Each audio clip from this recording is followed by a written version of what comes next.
Stock మార్కెట్లో invest చేసే ముందు మీ యొక్క స్టాక్ అడ్వైజర్తో కానీ లేదా మీ యొక్క ఓన్ రీసెర్చ్ అనాలిసిస్తో ఇన్వెస్ట్మెంట్ చేయాల్సిందిగా కోరుచున్నాను. ఈ వీడియో కేవలం ఎడ్యుకేషన్ పర్పస్ కోసం చిత్రీకరించడం జరిగింది. We're not responsible for your trading and investment. Also we're not SEBI registered అండి. సో నిన్న ట్రేడింగ్ సెషన్లో చూసుకుంటే కేవలం 140 రూపీసే ప్రాఫిట్ వచ్చిందండి.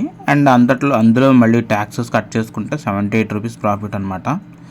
సో BHEL మీద చేశాను, నిన్న లైవ్ స్ట్రీమ్లో చూసే ఉంటారు. ఓకే, సో నెక్స్ట్ వచ్చేటప్పటికి L&Tను, Adani enterprises, Adani ports, Bajaj finance ఇవి మనం వాచ్ లిస్ట్లో పెట్టుకోవాల్సిన అవసరం ఉంది. ఎందుకంటే మీకు అందరూ తెలుసు కదా, ఇది Q3 రిజల్ట్స్ పోస్ట్ చేయనుందనమాట. సో వాచ్ లిస్ట్లో పెట్టుకోవడం చాలా బెస్ట్ చాయిస్ అనమాట.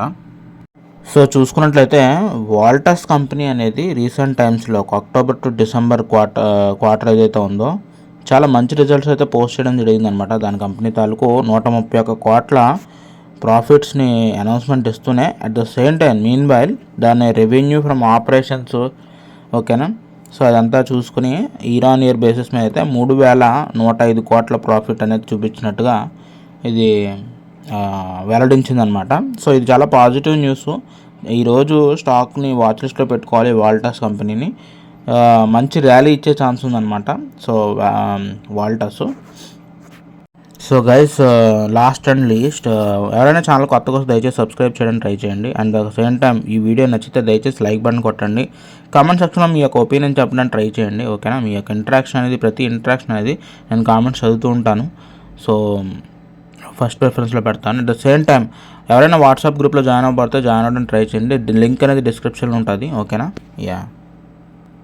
నిన్న ఒక కామెంట్ అయితే చూశాను అనమాట. అదేంటంటే చూసిన తర్వాత నాకు ఒక్కసారి షాక్ అయ్యాను. ఆయన ఏమన్నారంటే, ఒకసారి స్టాక్ మార్కెట్ అంటే వచ్చాక లాభం నష్టంతో సంబంధం లేకుండా మనం ఈ వ్యసనంలో నుండి బయటకు రావడం చాలా కష్టం. నేను గత 5 సంవత్సరాల నుంచి మార్కెట్లో ఫుల్ టైంలో ఉన్నాను. ఈ రోజు వరకు నా దగ్గర ఎంత ఇన్వెస్ట్మెంట్ చేశానో అంత అమౌంట్ ఉంది. మధ్యలో ఎన్నో లాభాలు నష్టాలు వచ్చాయి. ఇప్పుడు వేరే వర్క్ చేయాలనిపించదు. అందుకే మిత్రులారా, ఎవరైనా కొత్తగా స్టాక్ మార్కెట్లోకి ఫుల్ టైం వస్తానంటే ఎట్టి పరిస్థితులను వద్దు అని చెప్తున్నాను. నిజంగా అసలు చూడండి, 147 లైక్స్ వచ్చినాయి. అసలు ఒక వీడియోకి వచ్చే లైక్లు వచ్చినాయి అనమాట దీనికి. ఎనీహౌ, చాలా థ్యాంక్స్ అండి. సో కొత్తగా ఎవరైనా స్టాక్ మార్కెట్కి వస్తాను అంటే, నాకైతే నేను కొత్తగానే వచ్చాను, ఆల్మోస్ట్ ఆగస్ట్లో వచ్చాను అనమాట. సో ప్రస్తుతానికైతే చాలా బాగుంది అనిపిస్తుంది. Let's see.